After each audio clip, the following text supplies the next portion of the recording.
In place of the defiant speeches, the sombre strains of Beethoven now ring out over Independence Square. This revolution is moving into a new phase. But amidst the flowers and the children's tributes, flashes of something more sinister. Groups of armed men strut through the square with dubious iconography. That yellow armband is a Volksangel, a German symbol used by several SS divisions during the Second World War. Far-right graffiti is appearing, daubed on the walls of the city. The people who brought down the government were overwhelmingly ordinary Ukrainians, students and doctors, workers and even families, people who simply refused to back down. But the most organised and perhaps the most effective were a small number of far-right groups. When it came to confrontations with the police, it was often the nationalists who were the loudest and the most violent. A group calling itself the Right Sector is perhaps the largest. Its members can be seen marching around Kiev in columns of about a dozen. Mostly they carry baseball bats. Sometimes they carry guns. We met these men posing for pictures outside the burnt-out remains of what was once their headquarters. I asked them about their political beliefs. Национал-социалистская тематика иногда в некоторых людях она есть проступает, как бы, чтобы была единая нация. Но не у всех это не заложено в основе этой организации, это у некоторых людей есть. А у вас? У меня лично есть. В смысле? Объясните. Мне как бы нравится эта идея единой нации. Я хочу, чтобы нация была единая, чтобы один народ, одна страна, одна нация. А это подразумевается что? Как бы, чтобы чистая нация. Не то, что там, как бы у Гитлера как было. В своем роде немножко, маленько, но было, чтобы своя нация. What about the East, I asked? What about Crimea, where many Ukrainians feel close historical ties to Russia? Кому нравится Россия, пусть едут в Россию. Украина только для украинцев.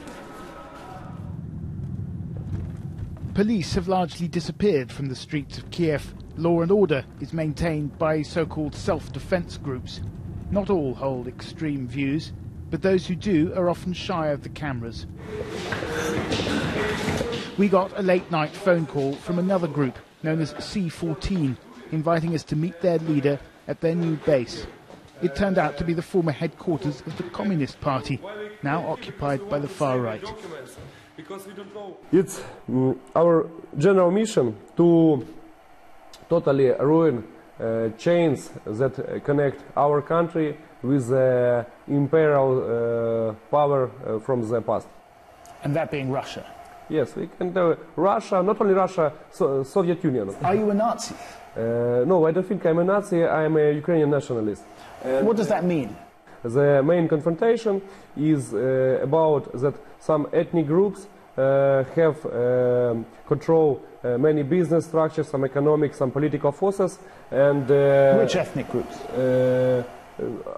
Russians and Jews and the Poles. It may be some non-Ukrainian group control a huge percent of some economic or political power. And of course, in this situation, Ukrainian people have some tension between it, and it causes conflicts. Mr. Karas says his group consists of around 200 men. C14 is affiliated with a political party called Svoboda, or Freedom, which now controls 4 ministries in the new government, including the Ministry of Defence. 2 of its MPs were recently photographed brandishing well-known far-right numerology. 88 stands for the 8th letter of the alphabet, HH, Heil Hitler. We, as Svoboda, in no way espouse Nazism. In fact, we fight against Nazism. For us, Nazism and communism are two sides of the same coin. Those are both totalitarian ideologies which destroyed the Ukrainian nation in the 20th century and fought against Ukrainians and killed millions of Ukrainians. The fervour of the revolution is beginning to fade now. People are starting to move on.